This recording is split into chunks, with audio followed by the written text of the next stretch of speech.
Ya, sebutkan nama, asal dari mana, langsung pertanyaan.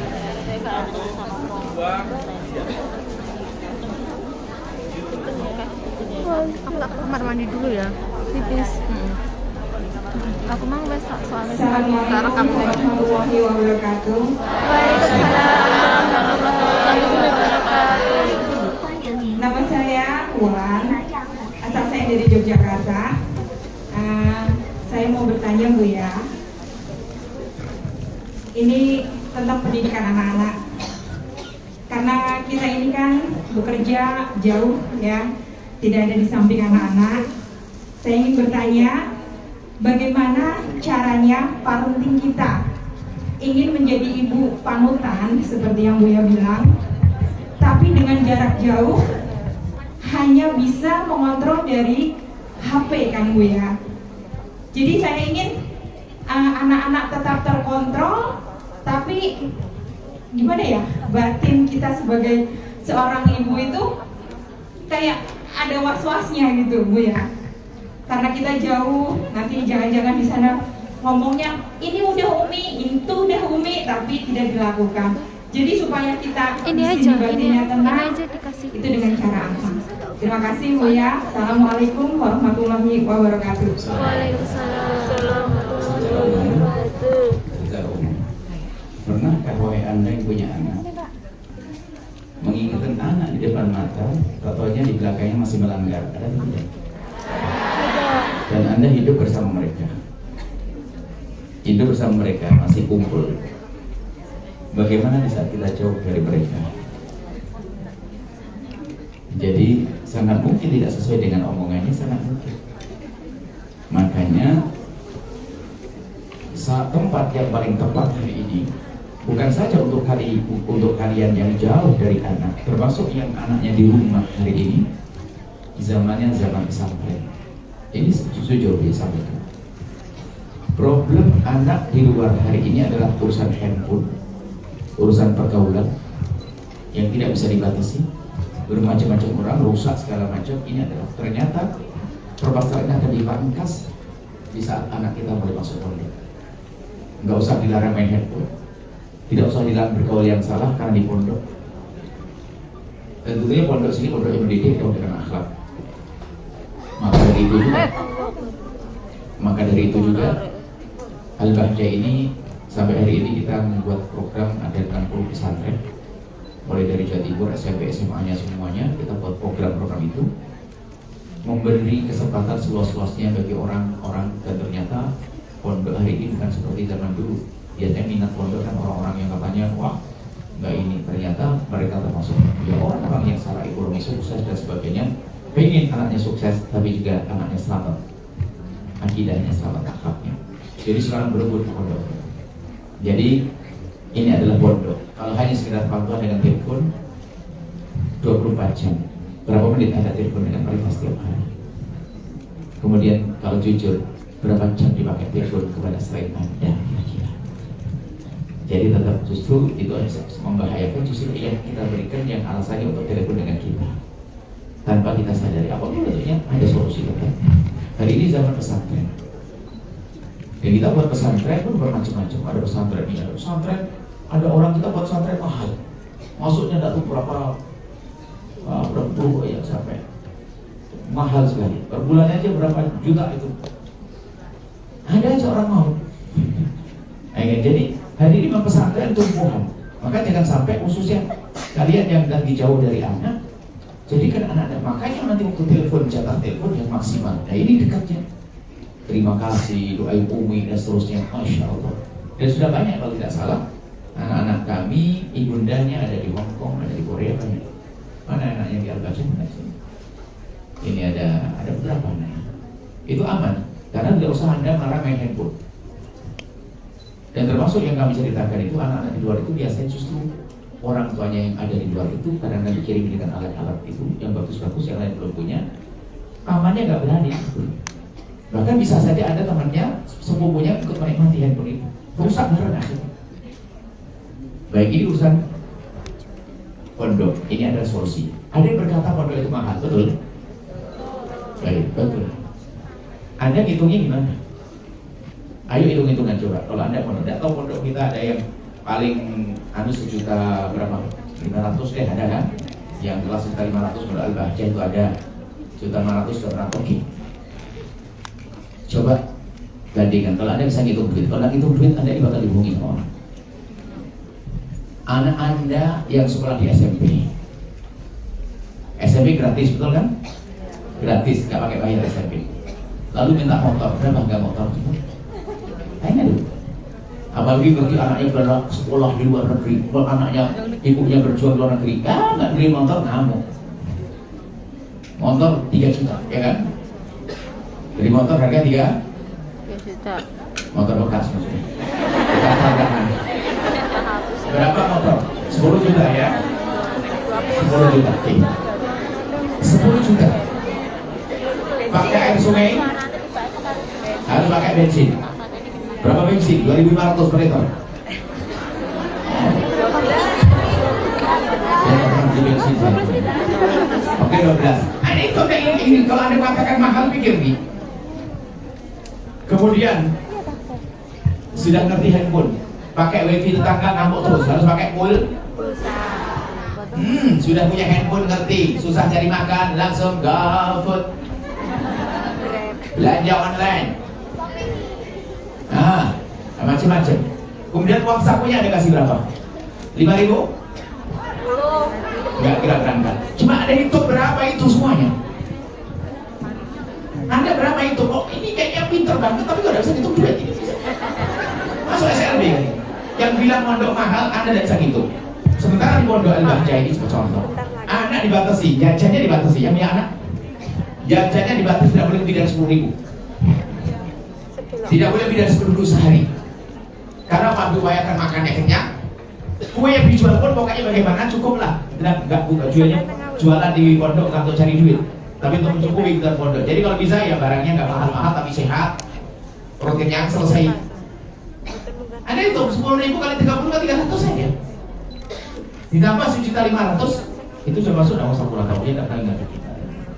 Ini yang paling murah deh. Jangan bilang di Jakarta yang mahal banget. Tapi yang paling sederhana deh. Anak bisa bahasa Inggris dan lain. Coba. Yang di rumah tadi motornya bisa buat motor bisa buat uang gedung, ya kan? Kemudian bensin itu adalah 10.000, itu adalah 2 hari sekali. Anggap saja berarti bisa kan 500 ya? 5.000. 5.000 kali 30 berarti 5 kali 3 150.000 bensinnya. Kemudian handphonenya, pulsanya. Kemudian uang sakunya. Habis kan? Anda akan bilang kemahalan itu terlalu sekali. Uang sakunya saja 10.000 ya? Minimal 10.000. Masya Allah. Jadi pondok ini adalah hari ini Anda. Cuman kalau pondokkan anak jangan dipaksa, tapi rindukan hati mereka. Dan caranya adalah pondokkan hatinya dulu. Hari ini Anda sudah mulai pondokkan hatinya. Termasuk mungkin anak sudah lanjut kuliah di Jogja, di Malang, Semarang dan sebagainya. Pondokkan hatinya. Bagaimana pondokkan hatinya? Anda kirimi duit. Berapa Anda kasih duit setiap bulan? 1 juta plus 100.000. Katakan 100.000-nya saya, Umi tambah 100.000. Untuk apa Umi? Kau kirim ke pondok itu. Ini nomor rekening saya. Kenapa Umi? Biar kamu dapat berkah saya. Biar kamu dapat kemuliaan yang pondok saya. Biarpun kamu tidak pondok, tapi uangmu, hatimu pondok sayang ya. Oke, kirimi terus sama Umi. Diam-diam jatuh cinta ke pondok. Setiap lewat pondok dulu nggak pernah lihat jadi ingat. Oh ini ya pondok yang selalu aku transfer, aku kirim. Pondok dan hatinya. Jadi hari ini ada pondok. Jadi kata beliau tadi kita tidak bisa menjawab. Ada penjawab kecuali harus seperti itu. Kecuali Anda pulang duduk dengan dia seperti ibu saya, namun di sampingnya, tidak usah main handphone. Loh, ini serius. Kalau tidak hari ini mengerikan. Kelihatannya anak di rumah masuk kamar dikunci, ibunya nggak bisa ngapa-ngapain, tidak tahu ngapain di dalam kamar. Ayo. Apalagi ibunya banyak duit karena kerja di Hong Kong 7 tahun. Jadi rumahnya kamarnya masing-masing ada kuncinya, sehingga anak kalau masuk kamar sudah nggak keluar lagi main handphone, tidak tahu nonton apa di sana. Itu adalah kamar dari ibunya, handphone dari ibunya, maksiat gara-gara ibunya. Ibunya capek-capek di Hong Kong cari duit, pulang hanya daftar ke neraka. Ayo, insya Allah Anda di surga semuanya. Jadi buat kami Al-Bahjah bermacam. Ada mungkin dari nanti bahkan sekarang ada SMP terbaru hari ini yang di Dumai. Bangunan Gedung Mega ini banyak ada diskon besar-besaran. Di Dumai itu ada Sumatera, dekat Pekanbaru. Ada bangunan gede, tempat yang enak. Buya pun senang di sana. Ada luas sekali. Ada Dumai, Al-Bahjah Dumai. Ada di Jawa Timur, Jawa Barat, Batam. Ada insya Allah. Jadi yang punya anak, rindukan anak Anda. Setelah itu Anda tenang bekerja. Nggak usah mikir anakku lagi ngapain, anakku lagi ngapain, nggak ada kepikiran. Ini perlu kami sampaikan untuk itu.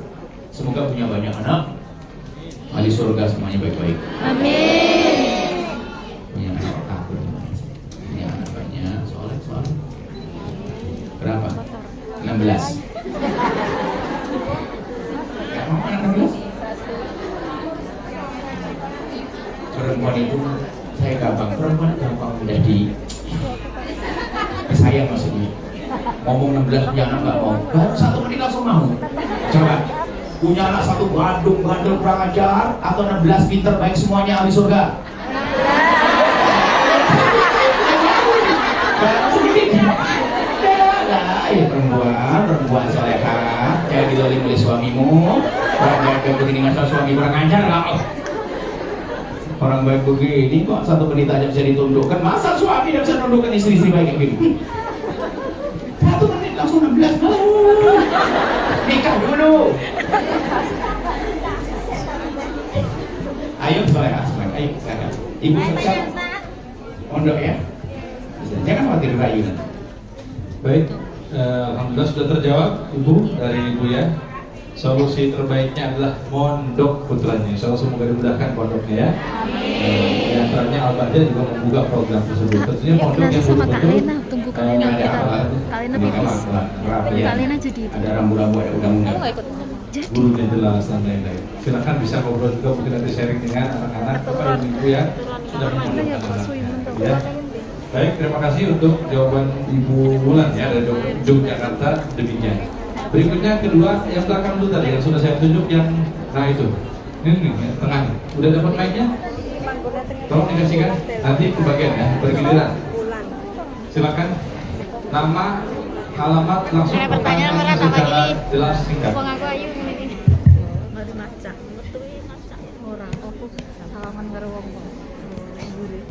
Assalamualaikum warahmatullahi wabarakatuh.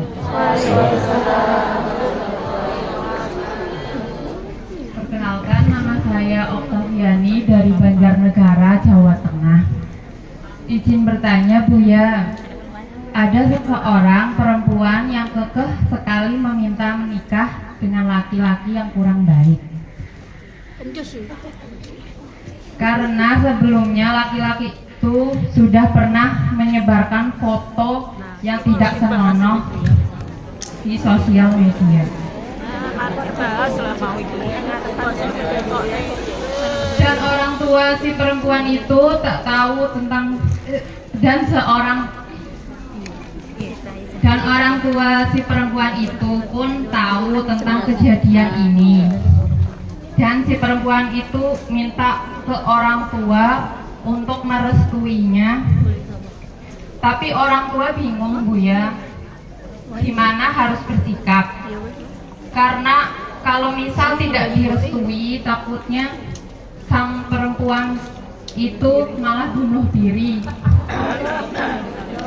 Tapi di sisi lain, orang tua itu nggak mau anaknya salah pilih suami. Sedangkan si perempuan itu sudah terlanjur malu. Itu sih alasannya, Buya. Terus bagaimana orang tua harus bersikap? Ya, terima kasih. Assalamualaikum warahmatullahi wabarakatuh. Cukup ya. Yang lain tolong tenang ya, biar segera nanti bergantiannya cepat. Ya, yang lain tolong tenang disimak. Itu yang dia singgung tadi. Ya. Karena perempuan itu bodohnya itu berlipat-lipat. Jujur, perempuan seperti itu dia bodoh perlu dikasihani. Sudah tahu laki-laki lihat mengancamnya, menyebarkan aibnya. Anggap saja mungkin telah memvideokan hubungan dan sebagainya. Sejelek apapun, ya kok malah mau, kan aneh. Dia sudah tahu bahwasanya laki-laki itu akan menyebarkan. Loh, ini kan berbuat jahat. Itu nanti dalam kehidupannya pun dikit-dikit ngancam dia. Dikit-dikit ngancam dia, pun isi terpelengi habis dengan sabar, kayak gitu lagi, terus sabar gitu. Kok laki-laki tidak baik kok. Nah ini aneh sekali, banyak perempuan semacam itu. Nah termasuk kalau sudah kenal bunuh diri dan sebagainya, berarti tidak punya iman, tidak punya ini. Makanya hari ini menjadi orang cerdas. Nggak ada semacam itu. Tak sampai suatu ketika ada orang, seorang perempuan yang betul harus menikah dengan dia. Ditanya senang tidak, ini harapan tidak, kenapa? Tidak mungkin dia. Dia kasih tempo 3 hari. Jujur. Dengan dia nanti akan dia tolong sampai apa? Akhirnya dia pernah menggauli rambutnya, nangis, dan di foto, di video. Berarti kamu hanya ingin nikah dengan dia karena takut disebar. Iya, langsung habis tangisnya. Gak usah takut, yang nutup adalah Allah.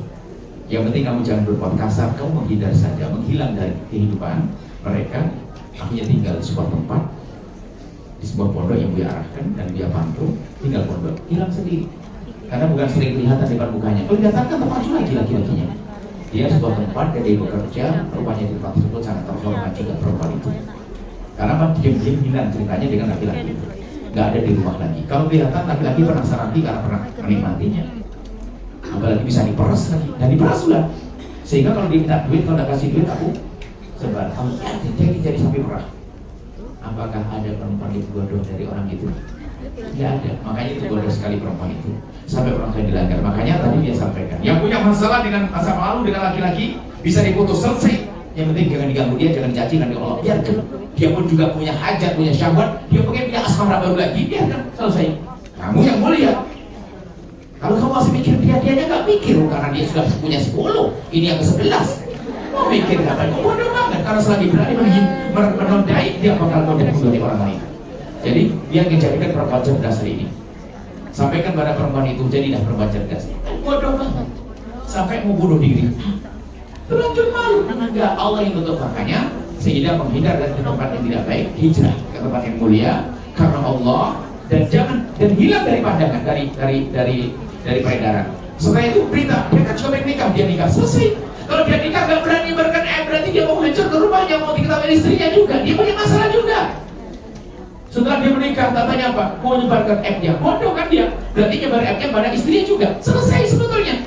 Cuma sekarang perlu orang cerdas. Banyak perempuan bodoh. Kalian tidak boleh bodoh, paham? Sudah selesai. Banyak perempuan bodoh dan bodoh sekali. Lagi marah, itu suaminya langsung membela, mangkok gitu.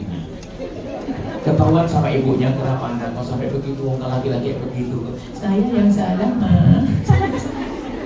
Saya yang salah. Ditempelin kau loh yang salah. Mohon maaf ya, solehah semuanya, hati-hati ya. Dia agak keras begini kalau dia sayang kalian. Jangan mau dibodoh-bodohi. Kadang-kadang laki-laki dengan kejahatannya, ya sengaja kalau hubungan langsung difoto. Dia punya niat jahat, akan saya peras juga. Jadi ini sudah banyak puluhan. Asal merayu, gantung ini, katanya dia sudah pasang kamera. Setelah itu ini untuk diperas.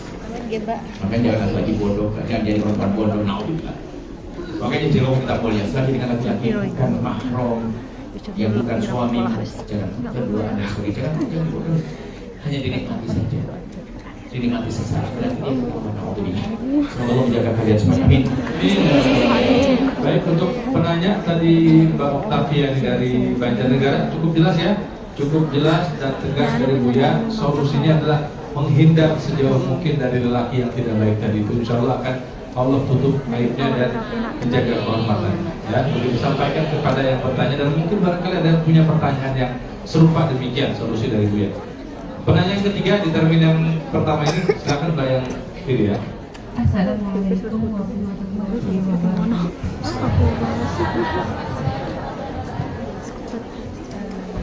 Iya, nama saya Rofi, saya dari Malang. Dari mana? Dari Malang. Lagi terisak. Yang lain tolong tenang ya, yang lain tenang. Ya. Yang ingin saya tanyakan Buya, saya punya problematika rumah tangga. Sebentar.